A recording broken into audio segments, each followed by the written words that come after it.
Hey everybody, we are back with part 2 of working with rose quartz, the love stone of February, and that is of course my opinion. But another crystal I didn't mention that we're working with today is this one, and it's rhodonite, which is also a great stone for love, relationships, and for self-love. Now as you can see, this has gotten hot, and now some of the water, I don't know if you can see the steam coming off from it, but I can, and I can really smell the roses, the lavender, mixed with some of the other herbs, but I'm going to say the roses and the lavender is what is most is like most present for me. So I'm going to add just a little bit more water to it and heat that up, and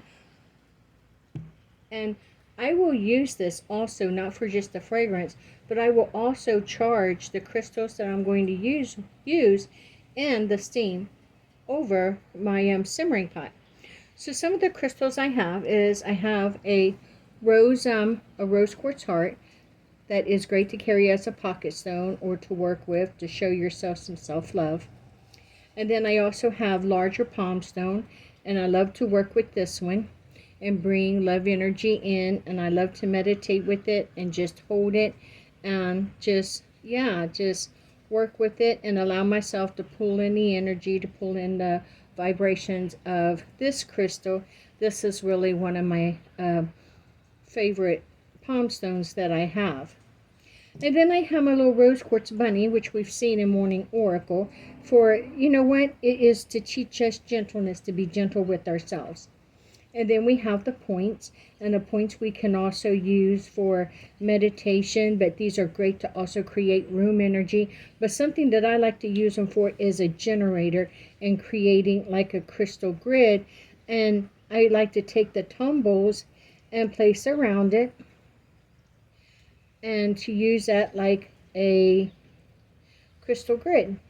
And now that will generate love energy and healing energy and self-love.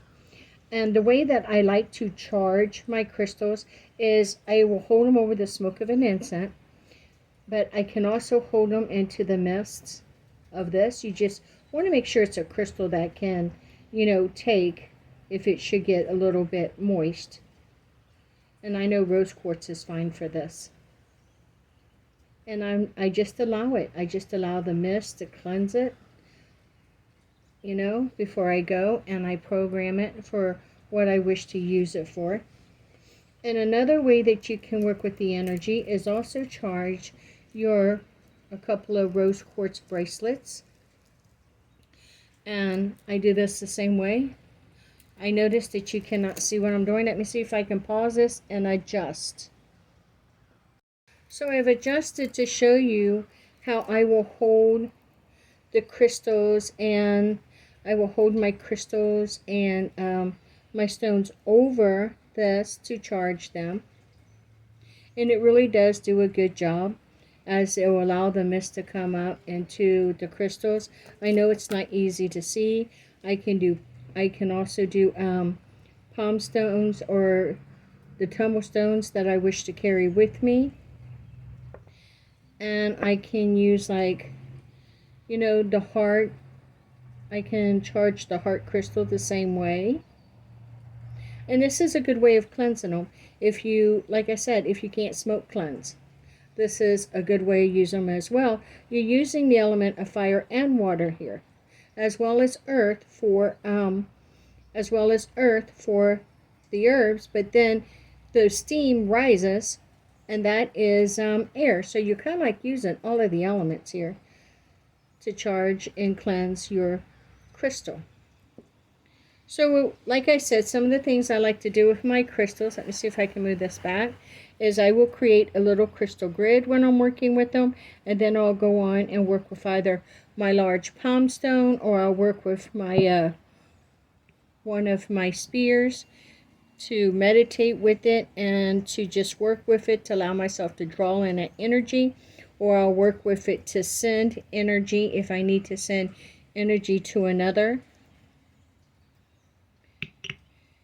And then I also can, you can do them in many ways. You can have, you can set up towers and spears to create room energy. You can charge like a heart stone to carry with you or to meditate with. You can do your tumbles the same way and also use your tower as a generator for a middle of a grid. And then you can also work with your large palm stones to meditate and draw in that energy. And then of course you can cleanse and charge, well, cleanse, program, and then charge your bracelets so that you can carry those with you and use those to keep that energy going with you. So these are just some of the ways I wanted to show you how I use my rose quartz, but also how I use my simmering pot and will add herbs to it to allow that fragrance to fill the room. And I use it for meditation. I use this setup for meditation. That's what I was doing before I jumped on here and done the video. And then how I will also program and charge and cleanse my crystals. Now, if I've already programmed a crystal and it's feeling like it's kind of heavy to me, then I'll hold it over to cleanse it. I don't want to, I'll hold it over, let me say that again. I will hold it over to cleanse and recharge it, not to clear it, because I don't want to lose the programming that I've already set into the crystal. And so there you go. I just thought I would share this with you. You can also get simmering pots over at the Dollar Tree. And I've used them and they've worked just as well. So I just thought I would share this with you. It's a good way of using your moon water. It's a good way of using your herbs. And it's also a good way of working with your crystals and showing yourself a little bit of self-love and continue on that journey of self-love. Thank you for joining me, and blessed be.